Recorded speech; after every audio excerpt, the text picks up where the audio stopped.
everybody. Welcome to another edition of Vine to Wine. I'm Jamie Slone, and I'm here in Happy Canyon of Santa Barbara on the very eastern edge of the Santa Ynez Valley at the Vogelzang Vineyard, where we source a lot of our Bordeaux varietals. That's right, this wine today is our 2016 Apex.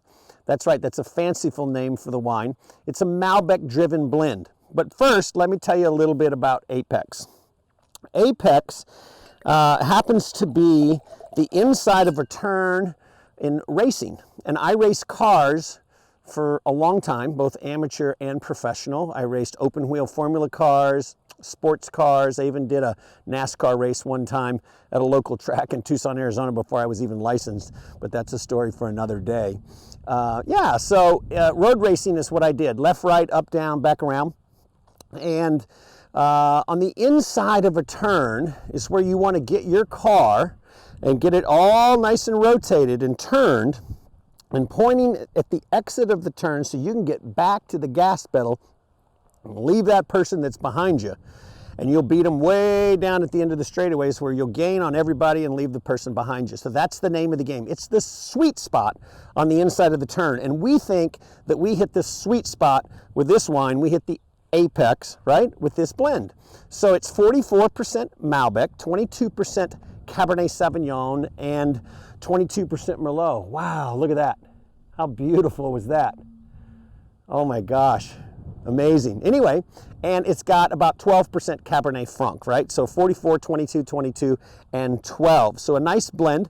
And here's how we put it together from a structure standpoint. I knew that I liked Malbec, loved Malbec, but not at 100%. And I said, you know, how can I tone that down? And the answer was put some Merlot in there to smooth it out, put some Cabernet Sauvignon in there to bring some backbone and structure to it, and then just pop it with that aromatic, just wonderful, little bit of a spicy note Cabernet Franc, right? So this is a result of that blend. So we aged it for 24 months in 20% new French oak and 80% neutral.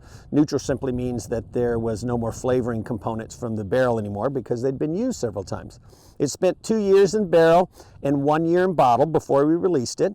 It's about 14.2% alcohol, which means that we harvested those grapes roughly around 24 and some odd percent. Density of sugar in the grapes, they call that bricks. And then we went to the winery and we fermented it in open top fermenters, kept it nice and cold to manage for a long, cool maceration and extraction of fruit. Makes for darker fruit retention.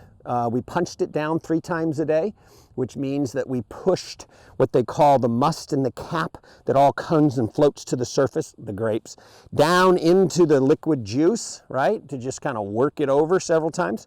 And then we pressed it off slightly sweet, which means that it finished both its primary and secondary fermentation in the barrel.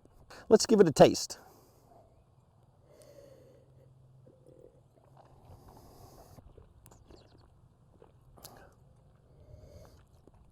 Definitely aromas of red cherries, blueberries, and some smoky notes that are on this. On the palate, I'm getting one of my favorite candies, the Red Jolly Rancher that comes alive.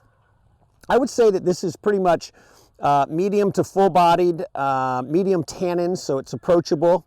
You can lay it down for a while, definitely. And it's got a really long, what I would consider tantalizing finish. As far as pairing this wine goes, I would definitely do a juicy blue cheeseburger. I'm jonesing for that right now. Maybe after this I'll go find one.